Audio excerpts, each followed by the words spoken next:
కీర్తన గ్రంథం వైపు తిరుగుదాం. 137వ అధ్యాయము 9వ వచనాన్ని చదువుదాం. నీ పసిపిల్లలను పట్టుకొని వారిని బండకు వేసి కొట్టువాడు ధన్యుడు. చాలు, ఈ మాట కొంచెం ఇబ్బందిగా ఉంటుంది మనకి. నీ గనక వాక్యం అర్థం కాకపోతే అపార్థం చేసుకుంటాం. పసిపిల్లలను బండకేసి కొట్టమని దేవుడు చెప్పడం కొంచెం ఇబ్బందిగా అనిపించింది. పసిపిల్లలను బండకేసి కొట్టడం ఏంటి? అర్థం కాకపోతే మనందరం కూడా అనుకుంటాం, అసలు దేవుడికి ఏమైనా జ్ఞానం ఉందా? అసలు పిల్లల్ని బండకేసి కొడితే వాళ్ళు బతుకుతారు అసలు?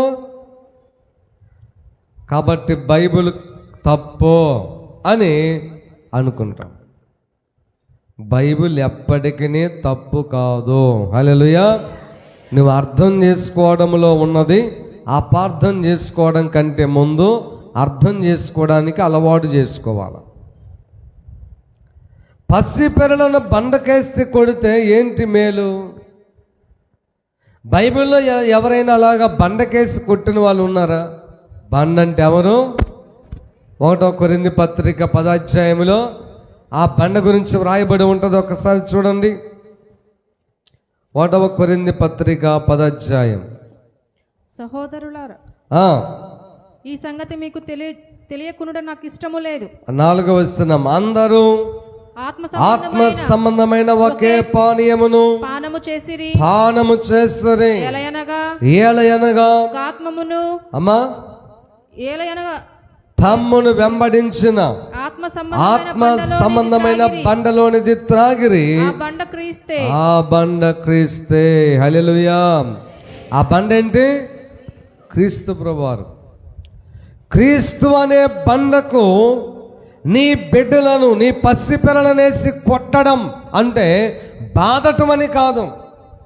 యేసు ప్రభువారి ఫోటోకో, యేసు ప్రభువారి విగ్రహానికో, లేక యేసు ప్రభువారు ప్రత్యక్షమైనప్పుడు కొట్టడం అనేటువంటి భావన కాదు అక్కడ అర్థం. యేసు క్రీస్తు ప్రభువారు వాక్యమై ఉన్న దేవుడు. వాక్యానికి కొట్టడం అనగా వాక్యము నేర్పించడం. హల్లెలూయా. వాక్యములో పెంచడము, క్రీస్తులో పెంచడము, క్రీస్తు ప్రభువారి ప్రేమను వారికి రుచి చూపించడము, క్రీస్తు ప్రభువారి యొక్క విలువను వాళ్ళకి తెలియచేయడమే బండకు వేసి కొట్టడము. హల్లెలూయా, హల్లెలూయా, హల్లెలూయా. చాలామంది ఈ సంగతి నిర్లక్ష్యంగా ఉంటున్నారు. మీ అందరికి తెలిసిన ఇంకొక వాక్య భాగాన్ని చదువుదాం. అందరికి తెలుసు, సామెతల గ్రంథముల మాటలు ఉంటాయి. 22వ అధ్యాయము 6వ వచనం చదువుదాం. బాలుడు నడవవలసిన త్రోవను వానికి నేర్పము, వాడు పెద్దవాడైనప్పుడు దాని నుండి తొలగిపోడు. చాలు. హల్లెలూయా. చిన్నతనములో నేర్పించాలి. క్రీస్తు ప్రభువారి గురించి, ధర్మశాస్త్రం గురించి యేసు ప్రభువారు ఏం చెప్పాడు తెలుసా? ఎప్పుడు నేర్పించాలంట? బాల్య వయసులోనే నేర్పించాలి. ఒకసారి ద్వితీయోపదేశకాండం వైపు కూడా ఒకసారి తిరుగుదాం. ద్వితీయోపదేశకాండము 6వ అధ్యాయంలోకి వద్దాం. ద్వితీయోపదేశకాండం 6వ అధ్యాయము 4వ వచనం చదువుదాం. ఇశ్రాయేలు వినుము, ఇశ్రాయేలు వినుము, మన దేవుడైన యెహోవా, మన దేవుడైన యెహోవా, అద్వితీయుడగు యెహోవా, నీ పూర్ణ హృదయముతో, నీ పూర్ణ హృదయముతోను, పూర్ణ ఆత్మతోను, నీ పూర్ణ ఆత్మతోను, పూర్ణ శక్తితో, నీ పూర్ణ శక్తితోను నీ దేవుడైన యెహోవాను ప్రేమించాలి. నేడు నేను నీకు ఆజ్ఞాపించు ఈ మాటలు నీ హృదయములో ఉంచుకోవాలి. నీవు నీ కుమారులకు వాటిని నీ అభ్యసింపజేసి, కుమార్తెలకు వాటిని అభ్యసింపజేసి నీ ఇంట నీ ఇంట కూర్చునేటప్పుడు త్రోవను త్రోవను నడిచేటప్పుడు పండుకునేటప్పుడు లేచేటప్పుడు వాటిని గురించి మాట్లాడవలెను. వాటిని చాలు చాలు, స్తోత్రం చెప్పండి గట్టిగా. హల్లెలూయా. బాలుడు నడవవలసిన త్రోవలో చిన్న వయసులో వానికి నేర్పించాలి. నీ ఇంటిలో నీ పిల్లలు ఉన్నప్పుడు ఏదో ఒక సందర్భ సహితంగా దేవుడు వాక్యాన్ని వాళ్ళకి నేర్పించాలి. ఉదాహరణ, భోజనం పెడుతున్నాం అనుకో, అప్పుడు ఏమి నేర్పించాలి? అయ్యా, భోజనం తినేటప్పుడు, ఏదైనా పండు తినేటప్పుడు, టిఫిన్ తినేటప్పుడు, టీ తాగేటప్పుడు, నువ్వు ఏ పని చేసినా సరే ఆ టైంలో నువ్వేం చేయాలంటే ప్రార్థన చేసుకోవాలి అని నేర్పించాలి. హల్లెలూయా. ప్రభువుని స్తుతించాలి అని నేర్పించాలి. ఆ తర్వాత ఇచ్చినటువంటి దేవుణ్ణి మరిచిపోకూడదు. యేసయ్యా, ఈ ఆహారం లేని వాళ్ళు ఎంతో మంది ఉన్నారు యేసయ్యా, వాళ్ళకు కూడా ఈ ఆహారం దయచేయి ప్రభువా అని ప్రభువుని వేడుకోవటం కూడా ఆ సమయంలో నేర్పించాలి. హల్లెలూయా, హల్లెలూయా. అలాగే నీ పిల్లలు స్నానం చేసి వచ్చిన తర్వాత బర్త్డే కార్యక్రమాలు కానీ లేకపోతే డైలీ వేరు కానీ వస్త్రాలు వేసుకునేటప్పుడు నువ్వు చెప్పాలి, అబ్బాయి అమ్మాయి ఇదిగో నువ్వు వేసుకున్న ఉన్నాయో చూడు, ఎంత బాగున్నాయో, ఎంత అందంగా ఉన్నావో తెలుసా అని చెప్పి అప్పుడు అనాలి. ఎంత మంచి బట్టలు ఇచ్చింది ఎవరో తెలుసా? యేసు ప్రభువారు అనాలి. హల్లెలూయా. ఆయన శక్తి ఇచ్చాడు కాబట్టి, సామర్థ్యం ఇచ్చాడు కాబట్టి, అందుకే నేను ఈ వస్త్రాలు కొని తీసుకురాగలిగాను, నేను కానీ డాడీ కానీ అని తల్లి నేర్పించాలి, తండ్రి నేర్పించాలి. హల్లెలూయా, హల్లెలూయా. లేదా నీ పిల్లలకి ఏదైనా గిఫ్ట్ ఐటమ్స్ వచ్చినాయా, లేకపోతే నీ పిల్లలకి ఏదైనా ఒక వాహనం కొనిచ్చావా, అప్పుడు కూడా చెప్పాలి, దేవుడిచ్చినటువంటి వస్తువును బట్టి నువ్వు ప్రభువుని స్తుతించాలి. స్తోత్రం చెప్పండి గట్టిగా. ఇది బాల్యంలో నేర్పించాలి. లోక సామెత ఒక సామెత ఉంది, ఏంటో తెలుసా? మొక్కై వంగనేది మానై వంగున. చిన్న వయసులోనే భక్తి, చిన్న వయసులో మర్యాద, చిన్న వయసులో మంచి చెడు, చిన్న వయసులో ఎవరిని ఎలాగ గౌరవించాలో అవన్నీ నేర్పించకపోతే పెద్దవాళ్ళు అయిన తర్వాత వాళ్ళు పోకిరి వాళ్ళగా, పనికిరాని వాళ్ళగా, వ్యర్థులుగా, లోకములో ఉన్నటువంటి అలవాట్లకు బానిసై నిన్ను కూడా గౌరవించిన స్థితిలోకి వాళ్ళు వస్తారు.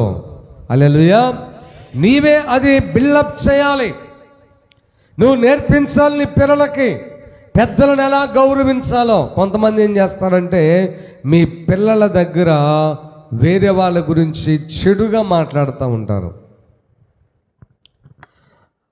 ముఖ్యంగా దేవుని సంఘం గురించి, దేవుని సేవకుల గురించి చాలా పెద్ద నష్టం చేస్తున్నావు వాళ్ళకి. ఏంటో తెలుసా? వాళ్ళ మనసుల్లో నెగటివ్ ఫీలింగ్స్ కలుగుతాయి. దేవుని గురించి, దేవుని పరిచర్య గురించి, దేవుని వాక్యం గురించి, దేవుని కార్యాల గురించి, దేవుని యొక్క మందిరం గురించి, దేవుని సేవకుని గురించి కూడా నెగటివ్ థాట్స్, వ్యతిరేకమైన ఆలోచనలు బిల్డప్ అవుతాయి, తయారవుతాయి. అప్పుడు నువ్వు అరే పాస్టర్ గారు వందనాలు పెట్టు, ఏం పెట్టను అంటారు. ఇక పరిచర్యకి వెళ్ళు, నేను బాను, ఏంటంటే దానివల్ల ఉపయోగం, ఆయన ఏమన్నా అట్టంటోడు ఇట్టంటోడు ఎందుకు చేయాలి? ఎందుకు నువ్వు నేర్పించినవి అక్కడ వస్తాయి. రేపు మళ్ళీ అంటావు, ఏరా బాప్తిసం ముందు, నేను ఎందుకు పొందుతాను బాప్తిసం ముందు వాళ్ళందరూ మంచిగా ఉన్నారా? అట్లా మాట్లాడతారు. అమ్మ బాప్తిసం ముందని నీ కూతురుతో చెప్పావు, ఏం అవసరం లేదు బాప్తిసం, దానివల్ల ఉపయోగం ఉంది, అందరు బాగున్నారా? దానికి కారణం నువ్వే. ఇంకా తర్వాత నేను కాదు కదా, ప్రపంచ ప్రఖ్యాతిగాంచిన దైవజనుల దగ్గర నీ పిల్లల కూర్చోబెట్టిన వాళ్ళు మారు మనసు పొందగాకరు. హల్లెలూయా, హల్లెలూయా. నీవు విషాన్నిచ్చి పెంచుతున్నావు నీ పిల్లల్ని అలాగ నెగిటివ్గా మాట్లాడటం వల్ల. అయితే ఇంకొక విషయం చెప్పాలి. ఈ సమయంలో కొంతమంది ఆలోచన చేస్తున్నారు, ఏమనంటే మరి జాగ్రత్తలు చెప్పాలి కదా అయ్యగారు అని. ఓకే, జాగ్రత్తలు చెప్పే మూమెంట్లో నీవు పెద్దదానివి కాబట్టి, పెద్దవాడివి కాబట్టి నీ పిల్లల కంటే కూడా అనేక విషయాల్లో నువ్వు ఎక్స్పీరియన్స్ చేసావు, అనుభవించావు. మనుషుల మనస్తత్వాలు, మనుషులు ఎలా ఉంటారో పూర్తిగా నువ్వు అవగాహన ఉన్నది కాబట్టి ఎవరి ద్వారా ఎఫెక్ట్ మీ కుటుంబానికి వచ్చిందో, వస్తుందని నీకు అంచనా ఉన్నదో దాని గురించి నీ పిల్లలకు ఖచ్చితంగా వివరంగా చెప్పాలి. హల్లెలూయా, హల్లెలూయా. నిజానికి నేను కూడా అది చేస్తున్నాను. ఎందుకో తెలుసా? దావీదు గారు అది చేశాడు. 1వ రాజుల గ్రంథం 2వ అధ్యాయంలో టూకీగా 2 మాటలు చదవండి. ఎవరెవరు హానికరులు, ఎవరెవరు మంచి వాళ్ళు, ఎవరెవరు ఎలాంటి కీడు చేశారో దావీదు చివరి కాలంలో తన పిల్లలకు చెప్తున్నాడు. నేను ఈరోజు కూడా చెప్తానండి. మేము భోజనం చేసేటప్పుడు జాగ్రత్తలు చెప్తాను. అబ్బాయి, ఎవరిని ప్రేమించకుండా ఉండకూడదు, అందరిని ప్రేమించాలి, అందరిని గౌరవించాలి, కానీ అందరి విషయంలో నమ్మకం మాత్రం వద్దు. అందరిని నువ్వు నమ్మొద్దు. పేర్లతో సహా చెప్తాను. మా నాన్న నాకు చాలా విషయాలు చెప్పాడు. వాస్తవంగా అద్భుతం ఏంటంటే చనిపోయిన తర్వాత దర్శనం కూడా చెప్పాడండి. హల్లెలూయా. ఆయన చనిపోయే మూమెంట్లో అవసాన కాలంలో నాతో మాట్లాడడానికి అవకాశం దొరకలా. ఎప్పుడైనా సందర్భం వచ్చినప్పుడు ఆయన సేవ చేసేటప్పుడు చెప్పేవాడు, అలా వాళ్ళు అట్రా వీళ్ళు ఎట్లాగయ్యా జాగ్రత్తగా ఉండు అని చెప్పేవాడు. కానీ చనిపోయిన తర్వాత ఇక చనిపోయే మూమెంట్లో నాకు చెప్పడానికి కుదరలా. అందుకే చనిపోయిన తర్వాత దర్శనంలో కొన్నిసార్లు వచ్చాడు. నేను కూడా చనిపోవాల్సిన విషయం అనేది ఆయన చెప్పాడు. నువ్వు కూడా చనిపోవాల్సిందిరా, దేవుడు నిన్ను తప్పించాడు, నీ పట్ల ఇలాంటి ప్రణాళిక ఉన్నది అని 2 సార్లు చెప్పాడు. నీవు నీ పిల్లలను జాగృతం చేయడం కోసం నేర్పించు, కానీ వేరే ఉద్దేశంతో నీవు బలహీనపరచాలని చెప్పి అలాగెప్పటికీ కూడా చెయ్యవద్దు. హల్లెలూయా, హల్లెలూయా. కాబట్టి ప్రియమైన దేవుని బిడ్డలారా, బాలుడు నడవవలసిన త్రోవలో నువ్వు నేర్పించాలి. చిన్న వయసులో వాళ్ళకి నేర్పించాలి. పడుకునేటప్పుడు ప్రార్థన చేసుకోవడం నేర్పించాలి. ఇవన్నీ నువ్వు నీ బిడ్డలకు నేర్పించాలి. అదే బండకు వేసి కొట్టడము. స్తోత్రం చెప్పండి గట్టిగా. ఒక మాట చెప్పి ఇంకా బైబిల్లో కొంతమంది వాళ్ళ పిల్లలను ఏ రీతిగా పెంచారో, ఏ రీతిగా వాళ్ళు బండకేసి కొట్టారో కొన్ని ఉదాహరణలు నేను చూపిస్తాను. బైబిల్ గ్రంథంలో ఆదికాండం 7వ అధ్యాయంలో మన జ్ఞాపకం చేసుకుంటే నోవాహు గుర్తొస్తాడు. నోవాహు గారు దేవుని ఎదుట భక్తి కలిగినటువంటి వాడు. ఒకరోజు దేవుడు నోవాహుతో మాట్లాడతాడు. చదవండి, ఆదికాండం 7వ అధ్యాయము 1వ వచనం చదువుదాం. యెహోవా, ఈ తరము వారిలో నీవే నా ఎదుట నీతిమంతుడివై ఉండుట చూచితిని గనుక నీవును నీ ఇంటి వారును ఓడలో ప్రవేశించుడి. పవిత్ర జంతువులలో ప్రతి జాతి పోతు. చాలు. ఏమన్నాడు? నోవాహుతో దేవుడు మాట్లాడుతూ, నోవాహు, నీవు నీతిమంతుడువని నాకు తెలుసు, కాబట్టి ఒక ఓడను తయారు చేయమని నేను నీకు చెప్పాను కదా. జల ప్రళయము చేత ఈ ప్రపంచమంతటిని నేను నాశనం చేయబోతున్నాను, ప్రజల పాపానికి శిక్ష విధించబోతున్నాను, నిన్ను నీ కుటుంబాన్ని రక్షించుకోవాలి అని దేవుడు చెప్పినప్పుడు అప్పుడు నోవాహు మాట అనాల. కుటుంబంలో వైఫల్యం చెందితే, అయ్యా యేసయ్యా, నా పిల్లలు నా మాట వినరయ్యా, నా పిల్లలు నా మాట వినేవాళ్ళు కాదు, ప్రార్థనకు రారా అంటే ఏం దేవుడు అని అంటారు అని అనాల్సిన వాడు. కానీ అలాగెందుకు అనలేదు తెలుసా? ఆయన నీతిమంతుడు, తన 3 బిడ్డలకు దైవ భయము నేర్పించాడు. హల్లెలూయా, హల్లెలూయా. అందరూ ప్రపంచంలో ఉన్న కోట్ల మంది ప్రజలు నోవాహును ఎగతాళి చేశారు. వర్షం వచ్చిద్దా? ఎటు నుండి? జలప్రళయం వస్తుందా? ఏ దిక్కు నుంచి? ఓడ కడుతున్నావా? నీకేమైనా పిచ్చి పట్టిందా? ఇన్ని సంవత్సరాలు ఓడను కడతా ఉన్నావు పిచ్చోడా? ఎగతాళి చేశారు. పిల్లలు ఏ రోజు కూడా నాన్న తప్పు పట్టలేదు. హల్లెలూయా. నాన్నతో పాటు పిల్లలు కష్టపడి పని చేశారు. ఓడను తయారు చేస్తా ఉంటే పిల్లలు సహకరించారు. పిల్లలు హెల్ప్ చేశారు. 3 పిల్లలు వచ్చి, 3 కోడళ్ళు వచ్చి, తన భార్య వచ్చి, తన తండ్రి వాక్యం చెప్తుంటే, అయ్యా జలప్రళయం రాబోతుందిరా, దేవుడు రాకడ రాబోతుందయ్యా, మనందరం చనిపోతాము. అయితే దేవుడు ఒక అవకాశం ఇచ్చాడు నా నీతిని బట్టి. ఏంటో తెలుసా, మనందరం చనిపోకుండా ఉండటానికి ఓడను చేయమన్నాడు అని చెప్పగానే పిల్లలుండి, నీకేమైనా పిచ్చి పెట్టిందా నాన్న అనలా. భార్య ఉండి, నీకేమైనా మెంటల్ వచ్చిందా, వర్షాలు రావడం ఏంటి ఇంతవరకు చూడకపోతే మనం అనలా. ఏమన్నారంటే, నీవు చెప్పింది మేము వింటాము. హల్లెలూయా. ఎందుకో తెలుసా, నోవాహు భార్య గాని తన 3 కుమారులకు దైవ భయము నేర్పించారు, విధేయత నేర్పించారు, లోబడటం నేర్పించారు, ఎదురు మాట్లాడటం నేర్పించలేదు, కొక్కరించడం నేర్పించలేదు. ఈరోజు చాలామంది పిల్లలను, మేనమామ వస్తున్నాడు, కాలు ఎత్తు పైకి, ఏ కాలుతుందంతా ఎవరినంట, మేనమామని. ఇంక వాడికి ఏం అబ్బుతాయి, అప్పుడు మేనమామని అంటారు, రేపు నిన్ను కూడా నానా ఒక్క తన్నుదంతా నిన్ను అంటాడు. అయ్యా అవి కాదు మనం నేర్పించాల్సింది, గౌరవించడం నేర్పించాలి. హల్లెలూయా, హల్లెలూయా. విధేయత చూపించడం నేర్పించాల. నోవహు తన బిడ్డలను భక్తిలో పెంచగలిగాడు. అంటే వాక్యానికి వేసి కొట్టాడు, బండకు వేసి కొట్టాడు, దైవ భయానికి వేసి కొట్టాడు. పిల్లలను దైవ భయములో పెంచాడు. అందుకే 3 పిల్లలు నోవహు చేసిన పనికి సహకరించారు. దేవుడు అన్నాడు, ఓడ తయారు చేయటం అయిపోయిందిగా, అయిపోయిందయ్యా, నీవు నీ పిల్లలు ఓడలోకి ప్రవేశించండి. 7వ వచనం చదవండి.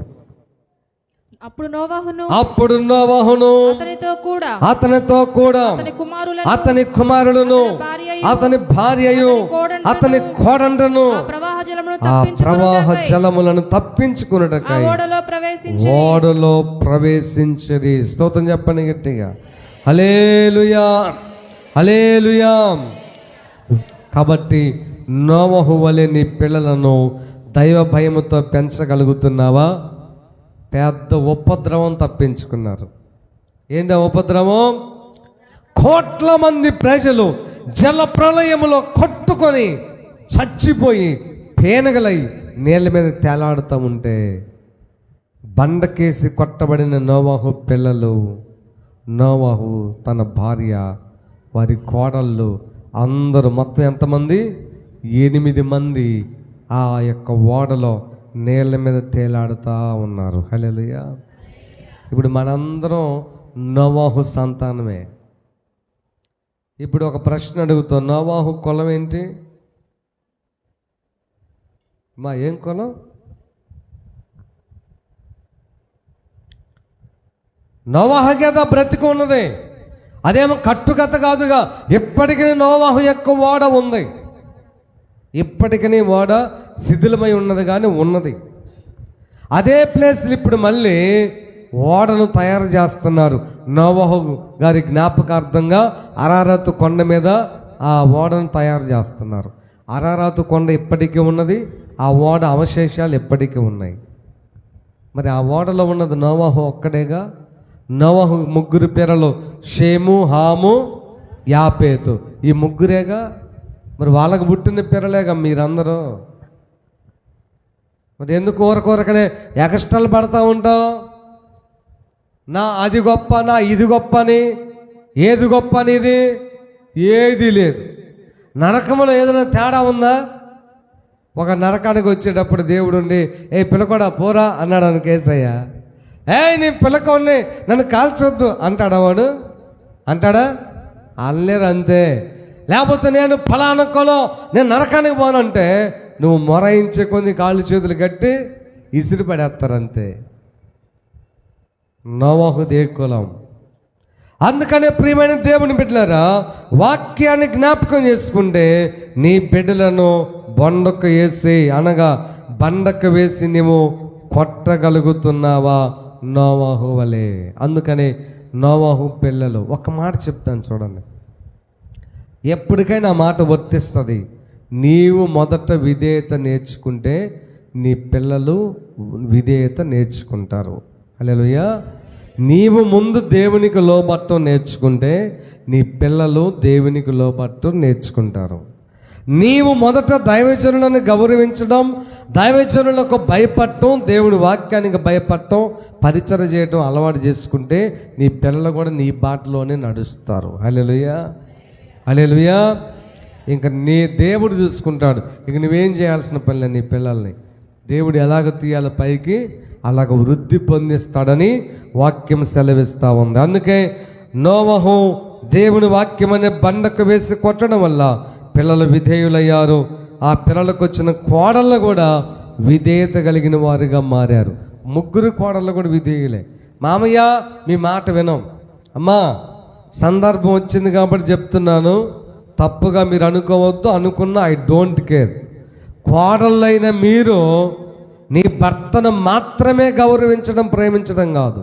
నీ భర్త నీకు వచ్చాడంటే అత్త లేకుండా మామ లేకుండా రాలా. నీవు అత్తను మామను గౌరవించడం చేత కాకపోతే దేవుడు న్యాయాధిపతి కాబట్టి తూకం కరెక్ట్గా ఉంటుంది. వాక్యం ఏముంది? ఆయన తూకం కరెక్ట్గా ఉంటుంది. నీవు ఎలాగైతే మీ అత్త ఎడల ట్రీట్ చేస్తున్నావో, మీ మామ ఎడల ట్రీట్ చేస్తున్నావో, ప్రవర్తిస్తున్నావో, సేమ్ యాజ్ టీజ్గా రేపు నీకు జరుగుతుంది. దేవుడు గొప్పవాడు కదా, ప్రేమ గలవాడు కదా, కొంచెం ఎక్కువే ఇస్తాడు. యేసయ్య అనుభవించండి. అది ఎక్కువ ఇస్తాడు, తీసుకోండి. ఎక్కువ ఇస్తాడు. అత్త అంట కోడల్ని పిలిచిందంట బాత్రూంలో ఉండి. అత్త ఏంటి అత్తయ్య అని పోయిందంట. ఏమి లేదు పిల్ల, ఈ ఈపు నా చేతులకు అందట్లేదు, కొంచెం ఈపు కాస్త రుద్దు అందంట. ఎవరిని? కోడల్ని. కోడలంటే సరే అత్తయ్య అని చెప్పి చేతులు పెట్టి రుద్దుతా ఉందంట. రుద్దుతుంటే కాలు ఇట్లా లెగుతుందంట, కాలు పైకి లెగుస్తుందంట. ఏందా కాలు పైకి లేస్తుంది? ఈ అమ్మాయికి అర్థం కాక అత్తయ్య అత్తయ్య నీకు వీపు రుద్దుతా ఉంటే నా కాలేందో పైకి లెగుస్తుంది అత్తయ్య అందంట. అప్పుడు అత్త అందంట, అది నీ తప్పు కాదులే అమ్మ, నాదేలే. నేను మా అత్తకి అలాగే పొగరుతో నేను నీకు చేయాలంటే పరిచర్య మా అమ్మకి చేసుకుంటా, నీకెందుకు చేస్తా అని కాళ్ళతో వీపు రుద్దాను. దానికి ఇప్పుడు ప్రతిఫలంగా నీ కాలు లెగుస్తూ ఉందిలే, ఆ కాలుతోనే రుద్దమ్మా, నాకు బుద్ధి వచ్చిద్ది అందంట. హల్లెలూయా. నువ్వు నవ్వు పర్వాలేదు, కానీ సీరియస్గా తీసుకో. ఓ స్త్రీ, రేపు నీ పిల్లలు నిన్ను బ్రహ్మాండంగా చూస్తారనే నిరీక్షణ నీకు కలగాలంటే నీ అత్తను నీ మామను బాగా చూసుకో. అర్థమైన స్తోత్రం చెప్పండి. ఓ పురుషుడా, నీవు నీ పిల్లలు బ్రహ్మాండంగా చూస్తారో, వృద్ధాప్యములు నన్ను వదిలిపెట్టరో, నేను 10 పైసలు ఇచ్చిన ఇవ్వకపోయినా నన్ను సాగి సందరించి సంతోషంగా సమాధికి తీసుకుపోతారనే నిరీక్షణ నీకు రావాలంటే నీవు నీ తల్లిదండ్రులను ప్రేమించాలి, నీ తల్లిదండ్రులను గౌరవించాలి. స్తోత్రం చెప్పండి గట్టిగా. హల్లెలూయా. కృతజ్ఞత లేనోళ్ళు ఈరోజు ఎక్కువైపోయారండి. ఒక మాట చెప్తాను చూడు, దేవుడు న్యాయవంతుడు. న్యాయము తప్పి నువ్వు ప్రవర్తిస్తే అదే కొలతతో నీకు కొలవబడుతుంది. హల్లెలూయా. అదే కొలతతో కొలవబడుతుంది. రేపు ఏడుస్తావు, నికృష్టం పడతావు, ఇబ్బంది పడతావు.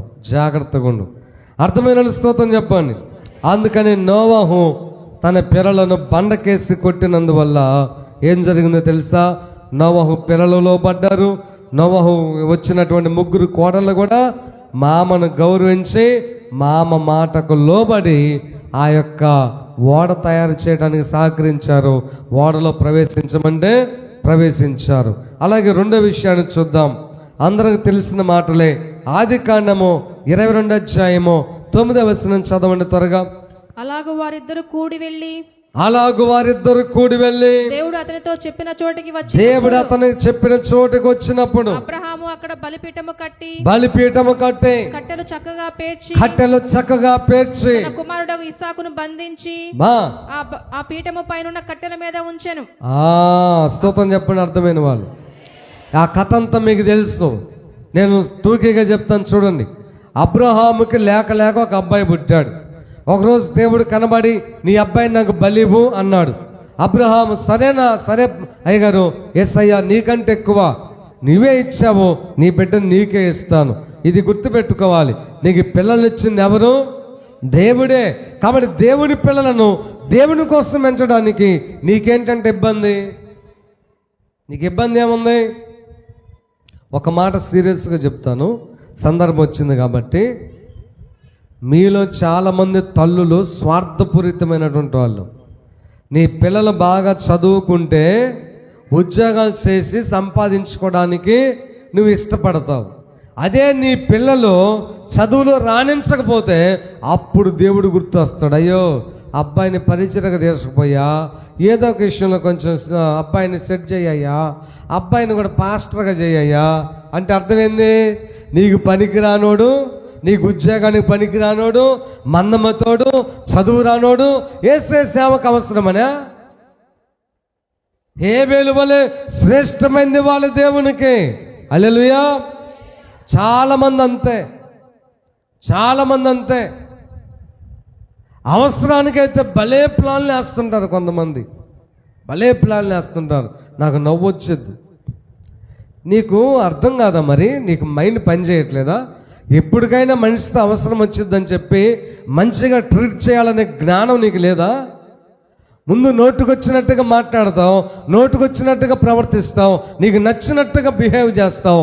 ఆ తర్వాత మా అబ్బాయిని కూడా ఒక దారిలో తీసరాయ్యా, మా అమ్మాయిని కూడా కాస్త పెళ్లి చేయ అంటే అది నేను అందరికీ త్యాగం చేయడానికి ప్రభు వాళ్ళే దిగొచ్చానా ఏంటి?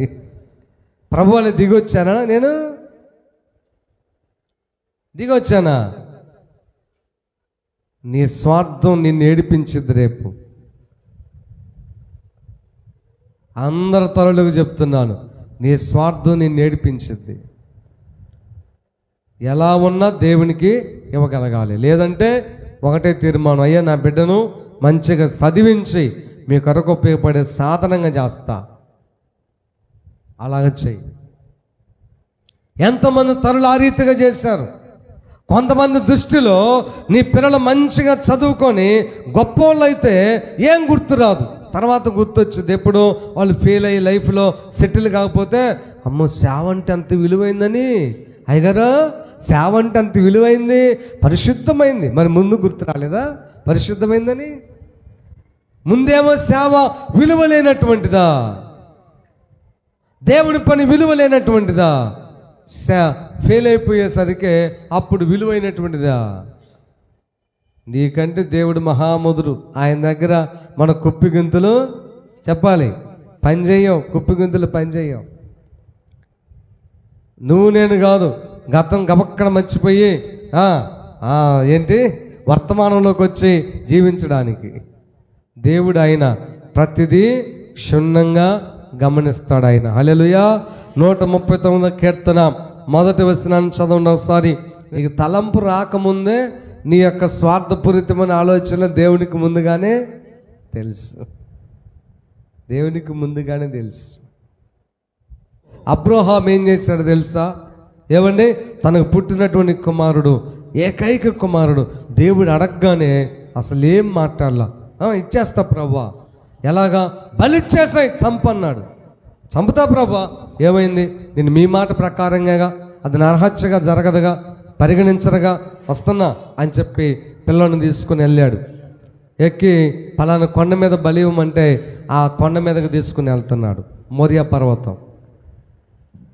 ఇస్సాకు మాట్లాడుతున్నాడు, నానా ఎక్కడికి వెళ్తున్నావు? దేవునికి బలి ఇవ్వడానికి రా. మరి పొట్టే లేదు నానా, దేవుడు చూసుకుంటాడు. మరి కట్టెలు ఉన్నాయి, నిప్పు ఉంది, పొట్టేలు ఎట్లా? దేవుడు చూసుకుంటాడు. మనం వెళ్ళి దేవునికి మొక్కు వచ్చేద్దాంరా.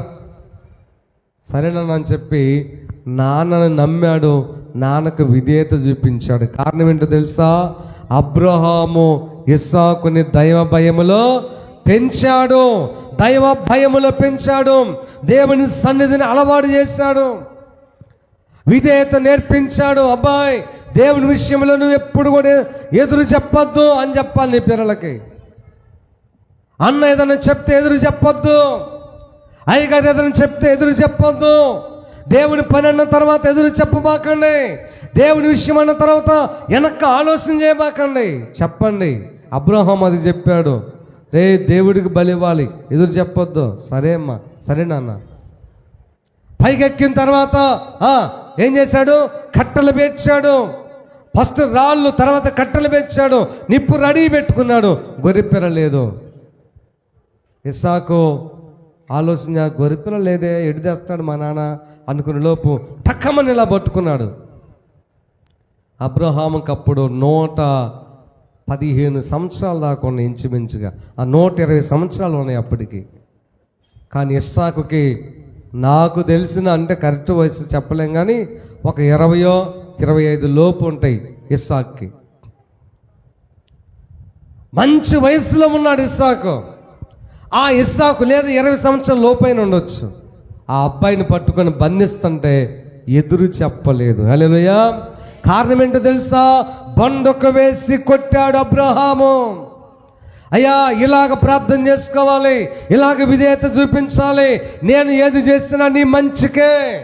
ఈ రోజున పిల్లలు తల్లిదండ్రులను ప్రశ్నిస్తున్నారు, నీవేంటి 10 ఎకరాలు సంపాదించావా, చేతగానోడా అంటున్నారు. ఎవరిని? చాలా తప్పు. మూతి మీద కొట్టాలి. కన్నావులేమ్మా నన్ను, నీ కాడ పుట్టకపోతే అలా అనిల్ అమ్మాడి కడుపులో పుడితే బాగుండేదే.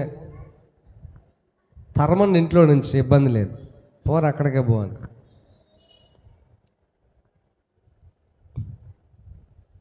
ఏమండి, ఇప్పుడు పుట్టినరోజులకి బట్టలు, కిస్మిస్కి బట్టలే, జనవరి పండుగ బట్టలే, ఏదైనా పెళ్ళిళ్ళు వేరే వాళ్ళ పెళ్ళికి కూడా బట్టలే, ఈ సందర్భం లేకుండా కొంటున్నారు. నాకు ఇంటర్మీడియట్ డిగ్రీ దాకా కూడా బట్టలు లేవు, పోలేదు, చినిగిపోయినాయే. ఆ ప్లాట్ఫామ్ మీద బట్టలు కొనుక్కునేది ఏదో అప్పుడేదో 10-20 రూపాయలు ఉంటాయి కాబట్టి. అంతకుముందు అయితే అవి కూడా లేవు. ఆ చినిగిపోయిన ఆ మమ్మ లంగాలు తీసి నాకు డైర్లకి అతుకులేసి కుట్టేదామా. మొత్తం పేర్ల మొత్తం కూడా ఏంది, ఒక డైరే 3 సంవత్సరాలు కూర్చొని అక్కడంతా కూడా ఫోటో స్టూడియో లాగా అయ్యండి అద్దులేసేది. అయితే చక్క బ్లూది అనుకో, పచ్చగా వేసేది. పచ్చగా ఉందనుకో డైరీ, ఎర్రటి వేసేది. ఆమె కాడ ఉన్నదే వేసేది. ఏం చేస్తాం? దారం ఏంటో తెలుసా? ఇప్పుడంతా మ్యాచింగ్, అప్పుడేం లేదు, తెల్లదారమే. పొట్టలు కడతారే, ఆ దారం తీసుకొచ్చేదాన్ని సూదులు పెట్టి. మేము ఎప్పుడు కూడా ఎదురు చెప్పలేం మా నాన్నకి. క్రిస్మస్ పండుగ వస్తే నాకు బాగా గుర్తు, పండగకి అందరికి బట్టలు ఉంటాయి, నాకు ఉండవండి. ఎప్పుడు మా నాన్న ప్రశ్న ఇలా ఒక్కసారి కూడా అడగలేదండి.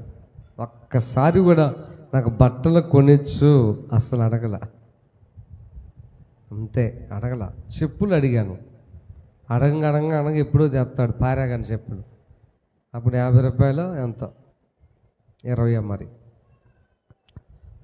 ఒక కిస్మిస్ బాగా గుర్తు నాకు. పండగకి అందరూ కొత్త బట్టలు వేసుకుంటున్నారు. అప్పుడు కొంచెం 10వ తరగతి దాకా వచ్చాను నేను. కథ వయసు వచ్చింది కదా, అందుకని అప్పుడు మా నాన్న పండగ ఇక్కడ పగలు జరిపి సాయంత్రం అడిపాలన ప్రార్థన పెట్టేవాడు. అప్పుడేంటి, చివరి పాటగా డ్యాన్స్ వేయాలి నేను మళ్ళీ. అప్పుడు అయ్యే స్టెప్పులు, ఇప్పుడు కూడా అయ్యే స్టెప్పులు. నాకు డ్యాన్స్ రాక ఎగిరివ్వండి, ఎగురుకుండా పైదాకా. అందరికి నా పక్కన వాళ్ళు మొత్తానికి కొత్త బట్టలు. అయితే మా నాన్న ఆలోచన చేయాల్సింది. గమ్మత్తు ఏంటంటే, నా కళ్ళ ఎదుట వేరే వాళ్ళకి బట్టలకు డబ్బులు ఇచ్చేవాడు. అయ్యో పండగకు తెచ్చుకున్నాను. సరే, నేను ఆయన తప్పు పట్టను, ఆయన పరిస్థితి ఆయనకు తెలుసు. నేను ఎప్పుడు క్వశ్చన్ చేయలా, ఒక్కరోజు కూడా అడగల. నానా నువ్వు తండ్రివేనా, అసలు నీకు బట్టలు కొనిచ్చడం చేత కానప్పుడు నీకెందుకు పిల్లలో అలా. నేను నా కళ్ళ ఎదుటే బట్టలకు డబ్బులు తీసుకుంటే వాళ్ళకి ఇంట్లో సరుకులు పండగకు లేవు బాబాయ్ అంటే, తెసుకోమ్మా తెసుకో. మరి అరిసెలు చేసుకోలేదా? తెసుకో. పిల్లలకు బట్టలు లేవు బాబాయ్ అని తాతయ్యో కక్కయ్యో, అప్పుడు కక్కయ్య అంటే బాబాయ్ అని, తర్వాత తాతయ్య అని వస్తారనుకో, తీసుకో. నాకు ఉండవు. ఇంకా మా అమ్మాయికి ఉంటాయి. ఆ పిల్ల వచ్చి చిన్నపిల్ల కదా, నాకు మా అమ్మాయికి 10 సంవత్సరాలు తేడా. ఆ పిల్లకి చిన్నపిల్ల కాబట్టి ఉండి నాకు నేను నేను 10వ తరగతి అప్పుడే మా అమ్మాయికి 3 సంవత్సరాలు 4 సంవత్సరాలు చిన్నపిల్ల. అప్పుడు నేను ఒక అబ్బాయి, మా ఫ్రెండ్స్ ఉంటారు కదా, వాడి దగ్గరికి వెళ్తే అడిగి ఒరేయ్ మీ నాన్న ఎన్ని సొక్కాలు తీసుకున్నాడరా, ఎన్ని ప్యాంట్లు తీసుకున్నాడరా, 2 సొక్కాలు 2 ప్యాంట్లు తీసుకున్నాడు అన్నాడు. అది ఒక ప్యాంట్ ఇరా, సొక్కా వద్దు కానీ మా మేనమామ సొక్కా ఉంది అది వేసుకుంటాను నువ్వు అని చెప్పి వాడి దగ్గర తెల్ల ప్యాంట్ ఒకటి బదులు తీసుకున్నా. అది కూడా ఒప్పందం, పండగ సాయంత్రానికి ఇవ్వాలి. సరే అని చెప్పి తీసుకున్నా. మా మేనమామ కాడకు పోయి పాత సొక్క ఒకటి తీసుకొని దాన్ని గన్ను దగ్గర తీసిపోయి, గన్ను అని ఒక ఆయన ఉంటారు పెద్దోళ్ళకి తెలుసు అందరికి, ఆయన కాడకు పోయి దాన్ని అటో కుట్టు వేపించి చుట్టూ అదే లంగోట లాగా ఉంది, పత్తిపూరి అట్ట. ప్యాంట్ ఏమో సన్నగా ఉంది, నేను కూడా సన్నగా ఉన్నా. సొక్క ఏమో మొత్తం దిగిపోయింది. పండగకి వెళ్ళిపోయి సిగ్గుపడలేదు, అవమానంగా ఫీల్ అవ్వలేదు. నేను పాస్టర్ గారు అబ్బాయినని చెప్పుకోవడానికి అవమానంగా ఫీల్ అవ్వాలా, లేకపోతే ఏడవటం కానీ ప్రశ్నించడం కానీ మా అమ్మని కానీ మా నాన్న కానీ లేదు. హల్లెలూయా. కాముగా ఉన్నా. దేవుడు చూసిందాకా ఉండాలి. ఆయన హెచ్చించేదాకా తగిన కాలమందు ఆయన హెచ్చించినట్లు ఆయన బలిష్టమైన చేతి కింద దీన మనస్కుడిగా అంతే ఉన్నానండి. నేను చదువుకోవడానికి వెళ్ళిన తర్వాత అందరు మంచి బట్టలు వేసుకుంటా ఉంటే, అందరు కాలేజీలకు పోయినాక సాయంత్రం పూట ఎవరికి తెలియకుండా నేను ఒక్కనే నడుచుకుంటూ వెళ్ళిపోయి 5 రూపాయల సొక్కాలు 10 రూపాయల సొక్కాలు ఉంటాయి ప్లాట్ఫామ్ మీద, అవి తీసుకొని వేసుకునేవాడిని. ప్రియ దేవుని బిడ్డలారా, గుర్తుపెట్టుకోండి, ఈ రోజున ఎంతమంది ఎదురు చెప్తున్నారు. ఇస్సాకు ఎదురు చెప్పలా, అందుకు చెప్పాను. ఇస్సాకు ఎదురు చెప్పలా, నానా నీ ఇష్టం అంతే పట్టుకొని బంధించి 2 కాళ్ళు చేతులు అట్ట పట్టుకొని పైకి లేపి బలిపీఠం మీద పడుకోబెట్టాడండి. అప్పుడన్నా నాన్న ఇది దారుణం నాన్న, ఇది మరీ అన్యాయం నాయన, నువ్వు ప్రేమగల్లోడు అనుకున్నాను కానీ ఇంత దుర్మార్గుడు అనుకోలేదు. అరే దేవునికి బలిస్తున్నా, కత్తెత్తాడు. అప్పుడు కూడా అనలేదు, ఒక్క మాట కూడా మాట్లాడాలి. హల్లెలూయా. అది బాల్యం నుంచే పెంచిన పెంపకం. స్తోత్రం చెప్పని అర్థమైన వాళ్ళు. నేను ముగిస్తున్నాను. పెళ్లి వయసుకు వచ్చాడు ఇస్సాకు. పెళ్లి వయసుకు వచ్చిన తర్వాత అందరేమో ఆహనా పెళ్ళంట, ఓహనా పెళ్ళంట అని గందరగోళం చేస్తుంటారు ఇప్పుడు పిల్లలు. మొన్న ఎవరు అడిగా నాకు ఫోన్ చేశారు. ఫోన్ చేసి అయ్యగారు ఒక అమ్మాయిని చూడన్నారు. నేను నీకు పెళ్ళి అయిందిగా బెదరా అన్న. ఎందుకంటే నాకంటే నా వయసు లేక నాకు చిన్నోడు, నీకు పెళ్ళి ఎందుకు బ్రదర్ ఇప్పుడు ఎందుకన్నా. మా అబ్బాయికి 14 వచ్చినాయి, వాడు ఒకటే పెళ్ళి అనుకో. 14 సంవత్సరాలు అంటే వాడికి. ఏంటి బ్రదర్ నువ్వు చెప్పటం అంటే, గొడవ అంటే ఒకటే గొడవ. కానీ ఇస్సాకు ఏం చేస్తున్నాడు తెలుసా? పెంచిన పెంపకం ఎలా ఉందో చూడండి. ఆదికాండము 24వ అధ్యాయము 62వ వచనం చదువునా. ఆదికాండం 24 అధ్యాయము 64వ వచనం. ఇస్సాకు బెయేర్లహాయిరోయి మార్గమున వచ్చి దక్షిణ దేశమందు కాపురం ఉండెను. సాయంకాలమున ఇస్సాకు పొలములో ధ్యానింప బయలు వెళ్ళెను. కనులెత్తి చూసినప్పుడు చూసారా, ఆ రోజే పెళ్లి ఇస్సాకుది. కానీ ఇస్సాకు ఎక్కడున్నాడు? అమ్మ ఎక్కడున్నాడు చెప్పండి? పొలములో ప్రార్థన చేసుకోవడానికి వెళ్ళాడు. పిల్లలకు అలాగ నేర్పించారండి. ఇస్సాకుకు అలాగ నేర్పించాడు. ప్రార్థన చేసుకోవడం నేర్పించాడు, విధేయత చూపించడం నేర్పించాడు. వాక్యం ఆ రోజుల్లో బైబిల్ లేదు కానీ దేవుని యొక్క భయము వాళ్ళు ఏదైతే నేర్చుకున్నారో ఆ దైవ మాటలో అవన్నీ కూడా ఇస్సాకు చెప్పి యేసుక్రీస్తు అనే వాక్యం అనే బండకు వేసి ఇస్సాకును కొట్టడం అనేది జరిగింది. అబ్రహాము. హల్లెలూయా. అందుకే పెళ్ళప్పుడు కూడా ఇస్సాకు గందరగోళం చేయాలి. ఇంకా చెప్పాలంటే ఇస్సాకు చాలా విషయాల్లో విధేయత చూపించాడు. ఒకసారి ఇస్సాకు పెళ్ళి అయిపోయింది. పెళ్ళి అయినాక భార్య ఒకటే స్పోర్ట్ పెట్టుకుంటా ఉంది. ఏమని? నాకు పిల్లలు లేరని. అప్పుడు వదిలేశాడమ్మా, వెళ్ళి ప్రార్థన చేశాడు. తెలుసా? చూడండి, ఆ ఒక్క మాట చూడండి. ఇస్సాకు భార్యకు పిల్లలు లేకపోవడం గమనించి ఇస్సాకు వెళ్ళి ఏం చేశాడంట? 25 అధ్యాయము 21వ వచనం. ఇస్సాకు భార్య గొడ్రాలు గనుక అతడు ఆమె విషయమై యెహోవాను వేడుకొనెను. యెహోవా అతని ప్రార్థన వినెను. చాలు. ఏం చేసిందంట? గర్భవతిగా మారింది. ఎప్పుడు? ఇస్సాకు ప్రార్థన చేసినప్పుడు. అంటే ప్రార్థన చేయడం ఎప్పుడు అలవాటు చేశాడు? చిన్నప్పటి నుంచి అబ్రహాము అలవాటు చేశాడు. అర్థమైన స్తోత్రం చెప్పండి. కాబట్టి నీ పసిపిల్లలను బండకు వేసి కొట్టగలవా? సండే స్కూల్ దగ్గర నుంచి నువ్వు బాధ్యత తీసుకోగలవా? అప్పుడు నీ బిడ్డల విషయమై నువ్వు పెద్దగా కష్టపడాల్సిన పనిలే. ఫైనల్గా ఒక్క మాట నేను చెప్పి వాక్య భాగాన్ని ముగిస్తాను. మనందరికీ తెలుసు, బల్బును కనిపెట్టిన థామస్ అల్వా ఎడిసన్ అనేటువంటి అబ్బాయి. ఆ అబ్బాయికి పొట్ట కోస్తే అక్షరం ముక్క రాలేదంట. కానీ తల్లి ప్రార్థన చేయడం, ఈ అబ్బాయికి ప్రార్థన నేర్పించడం అలవాటు చేసింది. ఈ అబ్బాయి వాక్యం చదివేవాడు. రోజు యోబు గ్రంథంలో ఒక మాట అబ్బాయి మనసులోకి వచ్చింది. మనుష్యులు చీకటికి అంతము కలుగ చేసేదరు అనేటువంటి మాట యోబు గ్రంథంలో చదివాడు. ఎవరు? థామస్. వెంటనే చదువు అబ్బలేదు. 10వ తరగతి దాకా కూడా చదవలేదంట అబ్బాయి.